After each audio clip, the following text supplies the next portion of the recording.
berdiri deh. Jadi dari kaki ke thank you. Ayo sorry itu dikit. Oh ini kenapa ada keluar gini kalimat? Lu sentuh apa? Kenapa sih kita masih berdoa? Ada yang pasang lilin, ada yang pasang bunga dan sebagainya. Ya. Dan kita jangan sampai hanya memasang lilin atau pasang bunga karena ikut-ikutan. Kita mengira bahwa itu harus begitu. Maka saya akan sedikit bercerita tentang mengapa sehingga itu terjadi. Mengapa gereja kemudian mengenal apa yang disebut devosi. Selain ada disebut ibadah, ternyata ada juga devosi. Selain ada iman, ternyata disebut juga ada devosi. Sebenarnya kalau kita lihat perkembangan iman, orang mulai dengan tahu. Orang tahu tentang Tuhan, diperkenalkan tentang Tuhan, Tuhan Yesus. Kemudian kita masuk lebih dalam. Setelah tahu apa yang lebih dalam, setelah orang tahu, dia lebih kenal. Setelah mengenal, dia masuk pada apa yang disebut percaya. Nah, kita berada di dalam kondisi ini. Kita sudah pernah mendengar, kita tahu, kita sudah kenal Yesus dan ajarannya, dan kita percaya kepada Dia. Namun ada satu tingkat lagi yang lebih tinggi, sekedar percaya, yaitu mengasihi. Banyak orang belum sampai pada tahap mengasihi, sehingga dia hanya sampai pada tahap kewajiban karena percaya. Dan kita lihat salah contoh di dalam hidup relasi suami istri misalnya. Kalau suami istri itu berelasi hanya berdasarkan kewajiban, kita sudah kawin loh, jangan macam-macam loh ya. Ya, itu namanya kewajiban. Sang suami membawa foto istri di dalam dompet supaya dia ingat terus. Ya. Sebaliknya juga demikian. Itu namanya kewajiban. Tapi ada satu fase di mana orang harus bisa lebih daripada kewajiban, yaitu mengasihi, mencintai.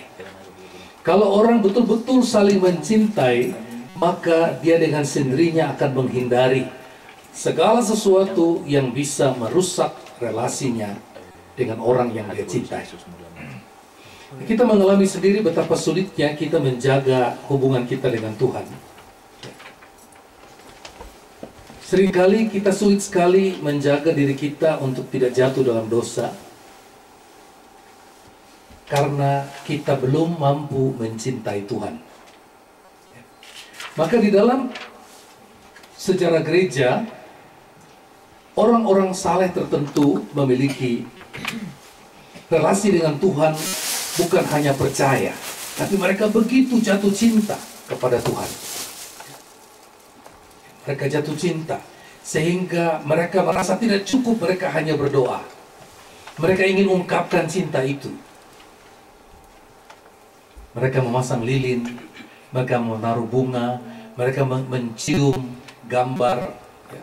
Itu hanya terjadi karena mereka begitu mencintai.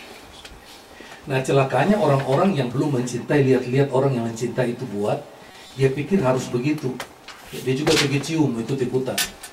Tapi kan beda. Ya. Maka pertama-tama orang yang mau devosi, dia harus mengembangkan cintanya kepada Tuhan. Dan kalau dia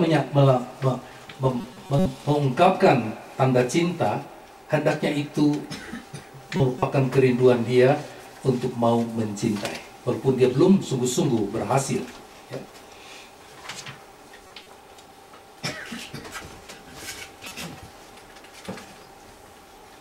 Pada abad ke-17 ada seorang biarawati yang bernama Suster Maria Margareta Alacoque dari Prancis.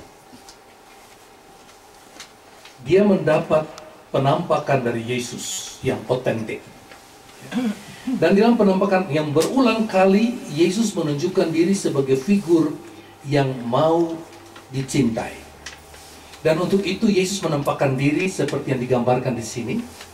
Yesus membuka dadanya Dan di situ kelihatan hatinya, ya, yang berdenyut. Dan hati itu menyemburkan api cinta. Dan dia mengatakan, lihatlah, katakan kepada semua orang Kristiani betapa aku sangat mencintai mereka. Beginilah cintaku.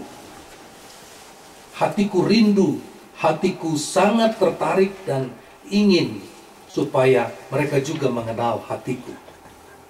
Supaya dengan begitu mereka bisa menikmati kebahagiaan dan dihindarkan dari banyak kesusahan di dalam hidup. Dan Yesus memperlihatkan hati itu dilingkari oleh duri-duri. Dan dia katakan, itulah dosa-dosa penyangkalan-penyangkalan kalian. Dan sekalipun demikian, hati saya tetap berkobar. Datanglah padaku kamu semua. Kenalilah cintaku dan hiduplah dalam cintaku. Sejak itu dimunculkan ajaran tentang devosi pada hati Yesus. Kalau kita melihat hati Yesus, kita bukan melihat mukanya, tapi kita melihat hatinya. Hati yang penuh kasih pada kita. Walaupun kita pendosa, kita kotor, kita ingat dia sangat mencintai kita. Sama dengan kalau kita punya orang tua yang sangat sayang pada kita. Walaupun dia tahu kita nakal, kita kurang benar, tapi dia tetap mengatakan, kamu tetap anak saya. Dengan kita selalu memandang hati Yesus seperti itu, kita diingatkan, ya, bahwa tidak ada alasan bagi setiap orang untuk tidak menaruh harapan kepada dia. Tuhan Yesus menjanjikan, barang siapa percaya kepadaku dan percaya pada cintaku, dia akan mengalami juga hati yang berkobar. Dan di dalam penampakan itu, Yesus juga menggariskan satu tradisi, yaitu hendaknya setiap hari Jumat, khususnya Jumat pertama di dalam bulan, dipersembahkan untuk menghormati cintaku kepada kamu. Maka muncullah tradisi hari Jumat pertama. Kebetulan hari ini jatuh pada hari Jumat yang pertama dalam bulan. Kita tidak menghadiri misa, tapi mari kita memulai satu devosi pada hati Yesus yang Maha Kudus. Ya. Mari kita buka dengan lagu pembukaan.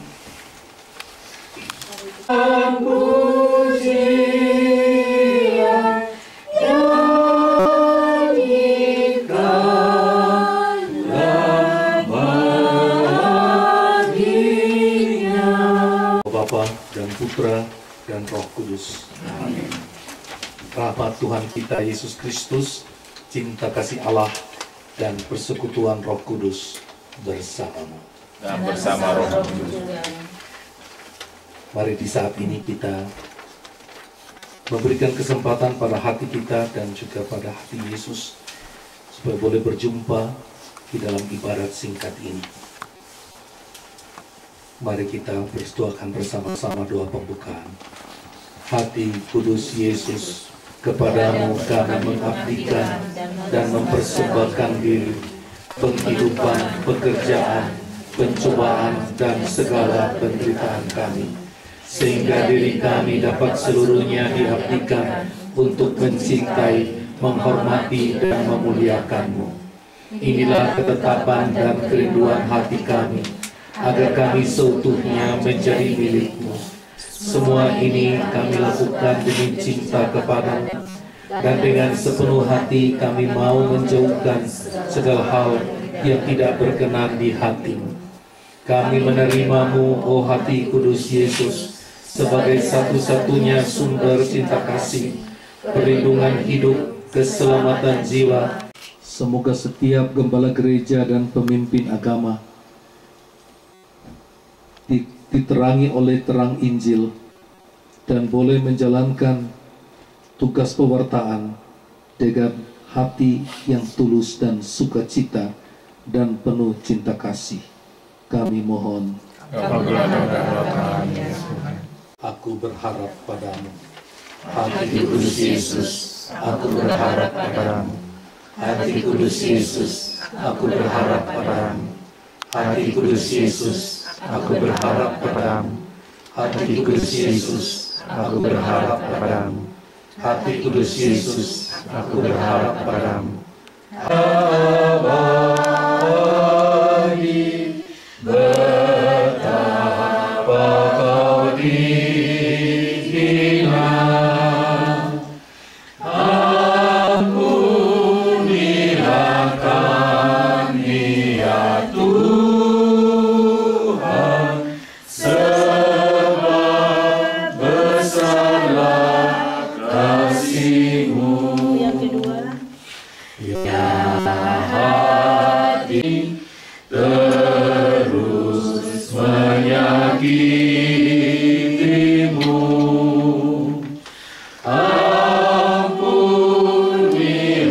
kami ya Tuhan, sebab besarlah kasih-Mu. Kita mengucap